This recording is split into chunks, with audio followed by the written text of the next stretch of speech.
ఇక మరొక పక్క హాస్పిటల్లో మోహన్ బాబు అలాగే మోహన్ బాబు భార్య ఇద్దరు కూడా ట్రీట్మెంట్ తీసుకుంటూ ఉన్నారు. సో అక్కడ సిచ్యువేషన్ వివరించడానికి మా ప్రతినిధి సుజాత జాయిన్ అవుతున్నారు. సుజాత, ప్రస్తుతం వాళ్ళకి ట్రీట్మెంట్ అందుతూ ఉంది. సో ఏంటి, so high బీపీతో Mohan Babu join అయ్యారని చెప్తున్నారు.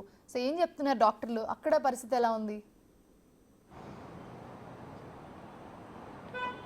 మోనిషా, నిన్న సాయంత్రము జల్పల్లిలోని మోహన్ బాబు ఇంటి వద్ద జరిగినటువంటి ఉద్రిక్తతలో అటు మనోజ్ ఇంట్లోపలికి వచ్చిన తర్వాత మోహన్ బాబు ఇద్దరి మధ్య గొడవ జరిగిన తర్వాత మోహన్ బాబు హై బీపీతో కింద పడిపోయినట్లుగా కూడా తెలుస్తుంది. ఆ తర్వాత కాంటినెంటల్ హాస్పిటల్లో మోహన్ బాబు అడ్మిట్ అయ్యారు. అయితే మోహన్ బాబు రిలీజ్ చేసినటువంటి నోట్లో తన భార్య కూడా హాస్పిటల్లోనే అడ్మిట్ అయినట్లుగా కూడా తెలుస్తుంది. అయితే వాళ్ళ భార్య ప్రస్తుతం ఏ హాస్పిటల్లో అడ్మిట్ అయ్యారు ఏంటి అని తెలియడం లేదు. అయితే మోహన్ బాబు కాలికి ఉన్నటువంటి వేలికి చిన్న గాయం అవడం, దాంతోపాటు మొహం మీద 2 చోట్ల గాయాలు అవడంతో హై బీపీ రావడంతో హాస్పిటల్ అడ్మిట్ చేసినట్లుగా కూడా వైద్యులు చెప్తున్నారు. అయితే ఇప్పటి వరకు హెల్త్ బులెటిన్ అయితే ఈరోజు మార్నింగ్ రిలీజ్ చేయలేదు. 9 తర్వాత హాస్పిటల్కి సంబంధించినటువంటి చైర్మన్ వాళ్ళు వచ్చిన తర్వాత హెల్త్ బులెటిన్ రిలీజ్ చేస్తామని చెప్తున్నారు. ప్రస్తుతం తన ఆరోగ్య పరిస్థితి నిలకడగానే ఉన్నట్లుగా కూడా వైద్యులు చెప్తున్నటువంటి పరిస్థితి ఉంది. అయితే మరోవైపు మోహన్ బాబుకి సంబంధించినటువంటి జరిగిన ఘటనలో మోహన్ బాబు, మంచు మనోజ్, విష్ణుకి నోటీసులు కూడా జారీ చేశారు. కాబట్టి ఈ నోటీసులకి సంబంధించి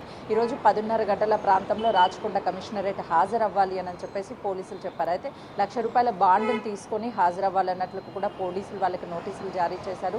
ఇప్పటికే ఈ గొడవకి జరిగినటువంటి సమయంలో బౌన్సర్స్ మధ్య ఇరువురి మధ్య గొడవలు కావడంతో బౌన్సర్ని బౌండర్ చేయాలని, అదేవిధంగా గన్స్ని కూడా హ్యాండ్ ఓవర్ చేయాలి అని చెప్పేసి నోటీసులు కూడా ఇచ్చినట్లు తెలుస్తుంది. అయితే అసలుకి ఆరోగ్య పరిస్థితి ఏ విధంగా ఉంది ఏంటి అని చెప్పేసి హెల్త్ బులెటిన్ రిలీజ్ చేసిన తర్వాతే మోహన్ బాబు రాచకొండ కమిషనరేట్ విచారణకి హాజరవుతారా లేదా అనే దాని మీద కూడా ఒక క్లారిటీ వచ్చే అవకాశం ఉంటుంది. ప్రస్తుతం అయితే మోహన్ బాబు జనరల్ వార్డులోనే ఉన్నట్లు తెలుస్తుంది. ఎలాంటి అబ్జర్వేషన్లో మాత్రమే ఉంచారు. అటు మోహన్ బాబు పరిస్థితి కూడా స్థిమితంగానే ఉన్నట్లయితే వైద్యులు చెప్తున్నారు. Monisha, right, thanks for the updates Sujatha.